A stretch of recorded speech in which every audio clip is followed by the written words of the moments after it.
Assalamualaikum warahmatullahi wabarakatuh. Perkenalkan, nama saya Belinda Ciranita Suhada dengan NIM 311185051.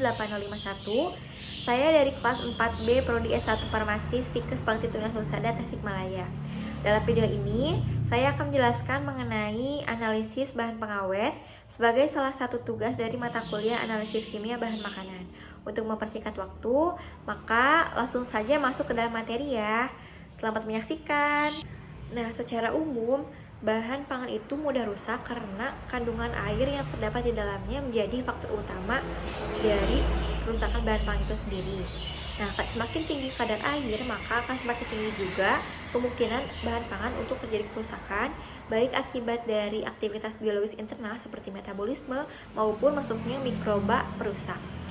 Kriteria ideal bahan pangan yang baik itu terbebas dari polusi pada saat produksi dan penanganan, kemudian tidak terjadi perubahan kimia dan fisik, dan bebas mikroba dan parasit yang dapat menyebabkan penyakit atau pembusukan. Nah, banyak cara untuk mengatasi hal-hal tersebut, diantaranya itu penambahan bahan pengawet.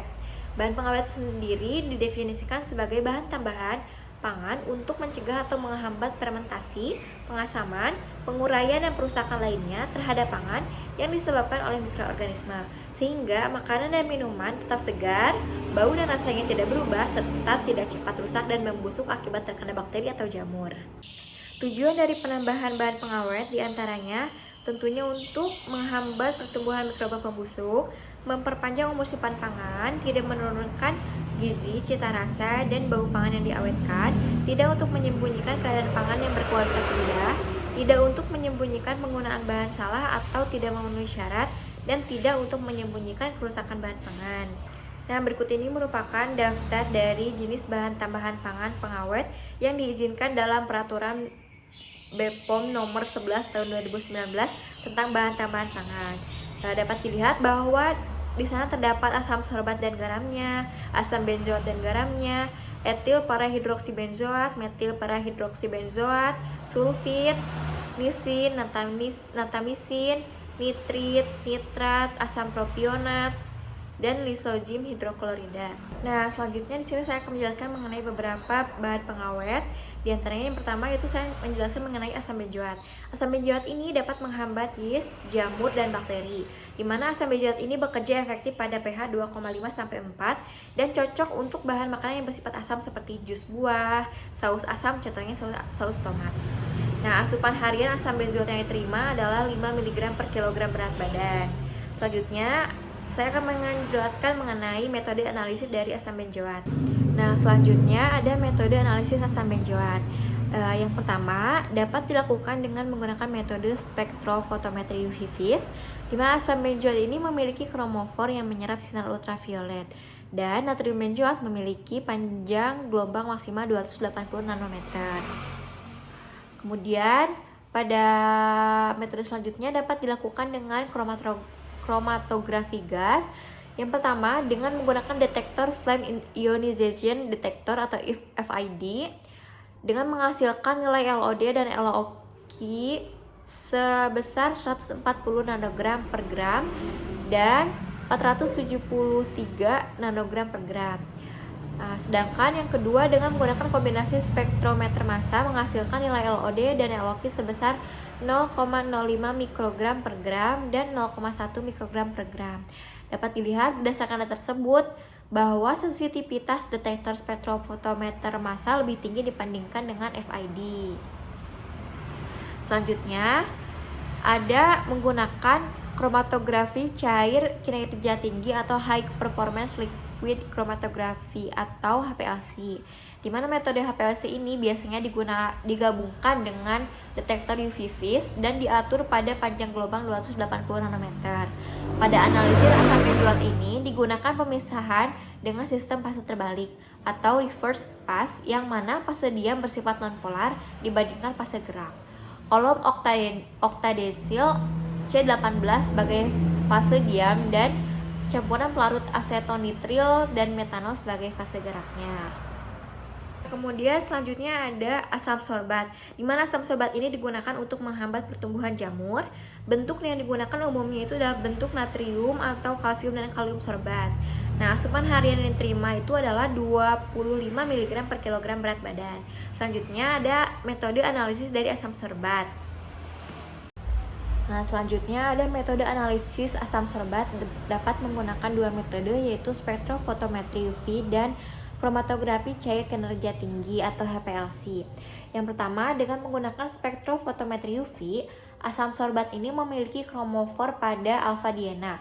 Asam sorbat memiliki panjang gelombang maksimal sebesar 250 nanometer. Yang kedua, dengan menggunakan metode kromatografi cair kinerja tinggi atau High Performance Liquid Chromatography atau HPLC. Dengan menggunakan metode HPLC ini biasanya menggunakan detektor UV vis dan diatur pada panjang gelombang 254 nanometer.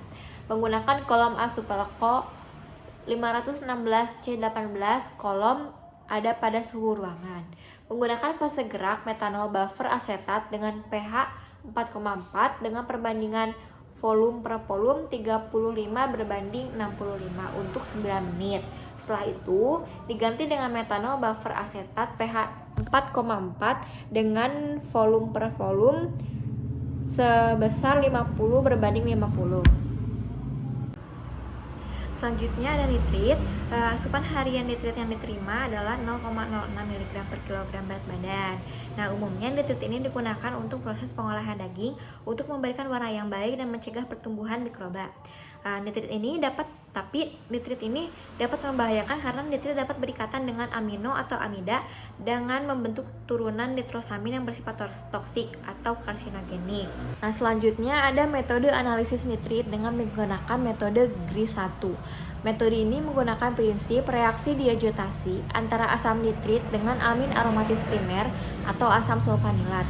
Kemudian, garam diazonium yang dihasilkan selanjutnya direaksikan atau dikopling dengan alfa-naftilamin membentuk senyawa berwarna. Senyawa berwarna ini kemudian yang akan diukur pada panjang gelombang 520 nanometer. Kemudian yang kedua ada metode analisis nitrit menggunakan metode GRIS-2, di mana prinsipnya itu sama dengan metode GRIS-1, yaitu reaksi diazotasi antara asam nitrit dengan amin aromatis primer. Namun yang bedanya pada metode GRIS-2 ini digunakan itu amin aromatis primer sulfanilamid. Nah, lalu pembedaannya juga pada agen pengkopling. Pada reaksi ini menggunakan naftil etilen diamin atau NED.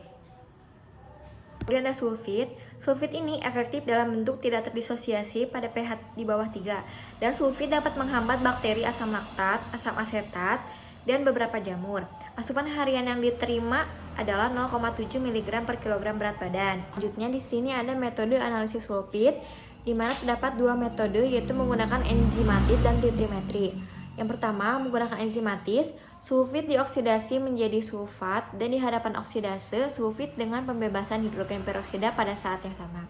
Sedangkan menggunakan metode titrimetri atau Monier-Williams method, yaitu pemanasan dengan larutan reflux asam klorida untuk mengubah sulfit menjadi sulfur dioksida, kemudian dioksidasi dengan hidrogen peroksida menjadi asam sulfat.